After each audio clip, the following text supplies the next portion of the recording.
Greetings from Indian Journal of Anesthesia. I, Dr. Riniki Sharma, will be presenting an article published in the October 2024 issue of the Indian Journal of Anesthesia.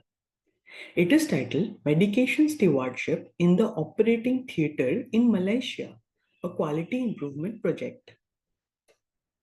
The perioperative care environment is a very stressful situation leading to medications error which are preventable, and it may even harm patients. Over 1 lakh medication errors are reported annually in the US.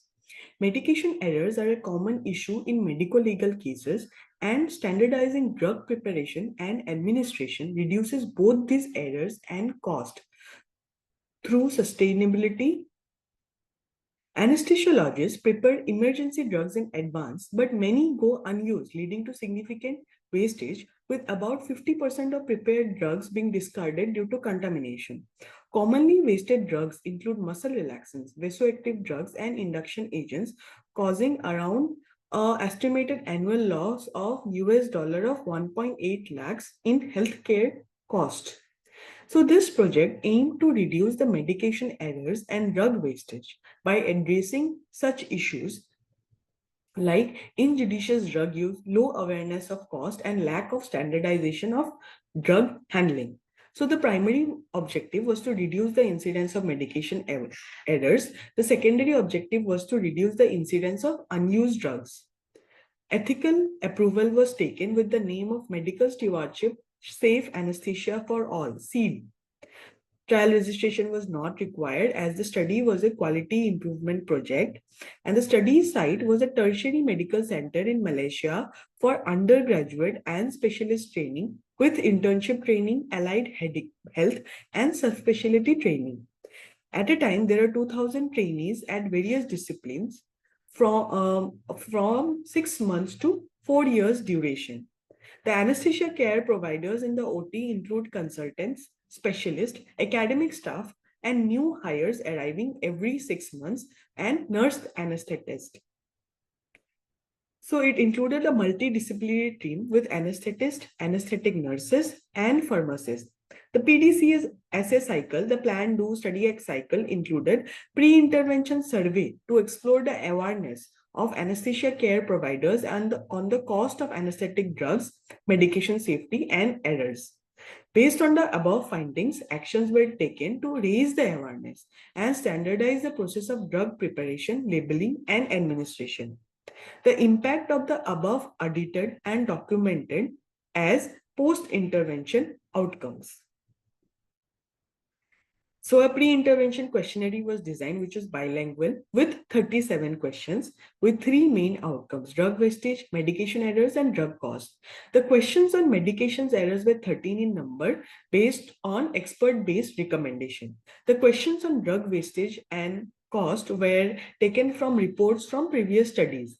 These questions were validated by phase validation, and 90% agreement was achieved by 10 randomly selected respondents. In the same setting, a pre-intervention audit was done. The pharmacist allocated drug to OTs based on average number of cases done per week. The nurse in charge liaised with the pharmacist to restock for the next week. And a midweek restocking was required if the demand was high or there was less than 20% drug present in the OT.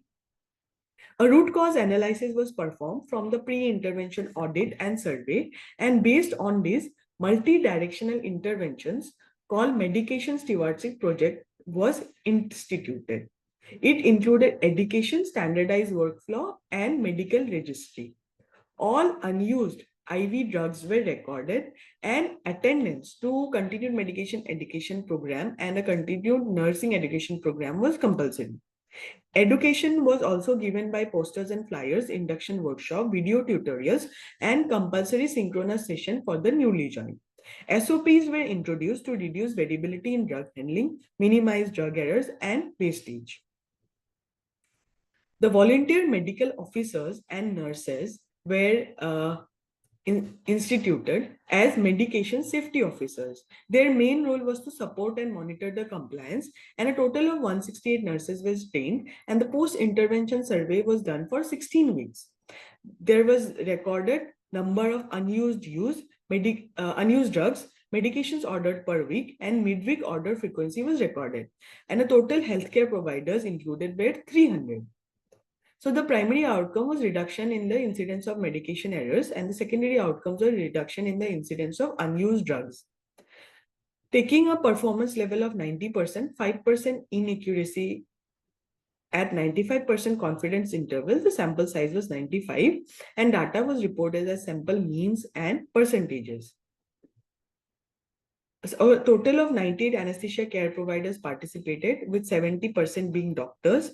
The work experience included majority had more than 5 years of experience, and less than 1% had less than 1 year of experience. 76.1% experienced medication errors.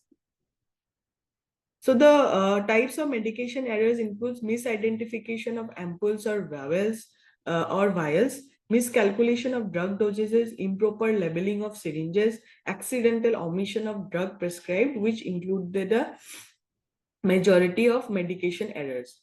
The sources of medication error, the maximum cause was fatigue or overwork, followed by hectic OT environment, inattention or carelessness, and poor communication.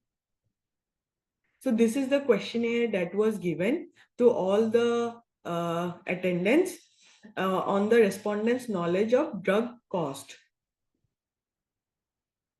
So the percentage of drug wastage initially was around 22.5% of drug wastage was maximum seen with atropine and phenylephrine, which was made but not used.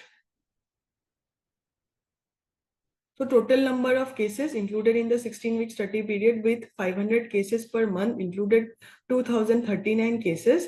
And after intervention, there was a decrease in medication ordering trend. The post-induction survey showed that there was a 80% reduction for demand of unused drugs that included 80% for rocuronium, 75% for scoline, 60% for phenylephrine, and 50% for ephedrine. No medication error was reported in the registry.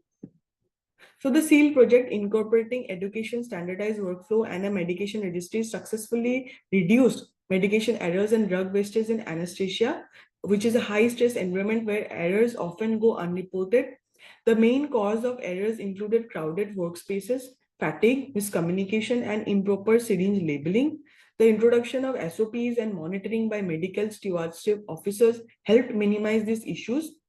These projects reserved emergency drug preparation for critical cases and introduced syringe sharing protocols for elective OTs, reducing wastage of drugs, particularly vasoactive agents and muscle relaxants. The initiative led to an estimated cost saving of around 20,000 Malaysian rupees annually and increased the cost awareness among providers, empowering more cost-efficient practices without compromising patient care. Limitations include the need for ongoing re-implementation due to frequent trainee changes, necessitating periodic education through pre-recorded SOP videos as part of the orientation process. Thus, this quality improvement project effectively reduced medication errors and drug wastage in a resource-limited tertiary training hospital in a developing country. Thank you.